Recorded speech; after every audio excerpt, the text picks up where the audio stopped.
Dacia Sandman 2026 est enfin là, et honnêtement, peu de gens s'attendaient à un tel choc. Quand on entend Dacia, on pense tout de suite à une voiture simple, pratique, économique, parfois même un peu trop sage. Mais là, Dacia a clairement décidé de bousculer les codes et de regarder droit dans les yeux des marques beaucoup plus chères. La Sandman 2026 arrive avec une promesse très forte, offrir le style, l'espace et certaines sensations de véhicule dit premium, mais à un prix qui reste accessible au plus grand nombre. Et c'est précisément ce qui fait autant parler d'elle. Pour bien comprendre pourquoi cette voiture fait autant de bruit, il faut se rappeler d'où vient Dacia. La marque a toujours été connue pour lancer des voitures robustes, sans fioritures, pensées pour l'essentiel. La première génération de modèles Dacia modernes a débarqué au milieu des années 2000 avec une philosophie claire, faire simple et fiable. Avec la Sandman, on sent que cette philosophie est toujours là, mais avec une énorme évolution. Ce modèle marque un vrai tournant, un peu comme si Dacia disait « On reste abordable, mais on refuse désormais de paraître bas de gamme ». Dès le premier regard, la Sandman 2026 surprend. Le design n'a plus rien de timide. La face avant est massive, avec une signature lumineuse moderne, des fenêtres bien marquées et une calandre large qui donne une vraie présence sur la route. Le capot est plus sculpté, les lignes sont tendues, et le profil rappelle presque certains SUV ou vans compacts de marques beaucoup plus prestigieux. À côté, des modèles comme le Renault Kangoo, le Citroën Berlingo ou même certains utilitaires compacts paraissent soudain très sages. Et quand on ose la comparaison avec des véhicules bien plus chers, comme le Volkswagen ID, Buzz ou certains modèles Mercedes, on se rend compte que la Sandman n'a plus à rougir visuellement. À l'intérieur, la surprise continue. On est loin des habitacles ultra simples d'ancienne génération.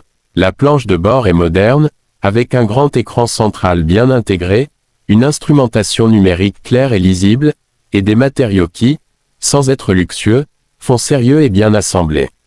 Les commandes sont intuitives, tout est pensé pour être facile à utiliser au quotidien. Même quelqu'un qui n'est pas passionné d'automobile se sent tout de suite à l'aise. L'espace à bord est impressionnant, surtout à l'arrière, et le volume de coffre place la Sandman parmi les meilleurs de sa catégorie. Pour une famille, pour les loisirs ou même pour un usage semi-professionnel, elle coche énormément de cases. Côté équipement, Dacia frappe fort. On retrouve la climatisation automatique, la compatibilité Apple CarPlay et Android Auto, des aides à la conduite modernes comme le freinage d'urgence, l'aide au maintien dans la voie, le régulateur de vitesse adaptatif selon les versions, et même une caméra de recul avec vision élargie. Quand on compare tout ça à des voitures dites premium, qui facturent ces options très chères, la Sandman commence à devenir sérieusement gênante pour les géants du luxe. Sous le capot, la Sandman 2026 mise sur l'efficacité plutôt que sur la démesure. Les moteurs proposés sont pensés pour consommer peu, être fiables et suffisamment performants pour un usage quotidien. On parle de motorisation essence moderne, possiblement hybride légère selon les marchés, avec une puissance largement suffisante pour rouler chargé, partir en vacances ou affronter l'autoroute sans stress. Les accélérations sont honnêtes, la tenue de route est rassurante, et le confort de suspension est clairement orienté vers les longs trajets. Ce n'est pas une voiture de sport, et elle ne prétend pas l'être, mais elle fait tout ce qu'on attend d'elle, et elle le fait bien. Là où la Dacia Sandman choque vraiment, c'est sur le prix. Alors que des véhicules aux prestations similaires dépassent facilement des budgets très élevés, la Sandman reste fidèle à l'ADN de la marque. On parle d'un tarif de départ qui reste accessible, avec un rapport équipement-prix presque imbattable. Pour beaucoup de conducteurs, c'est tout simplement une alternative logique à des modèles bien plus chers, sans le sentiment de faire un compromis énorme.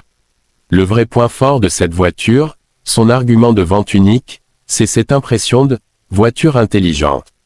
Elle ne cherche pas à impressionner avec du superflu, mais elle offre exactement ce que les gens veulent aujourd'hui, du style, de l'espace, de la technologie utile, une consommation maîtrisée et un prix raisonnable.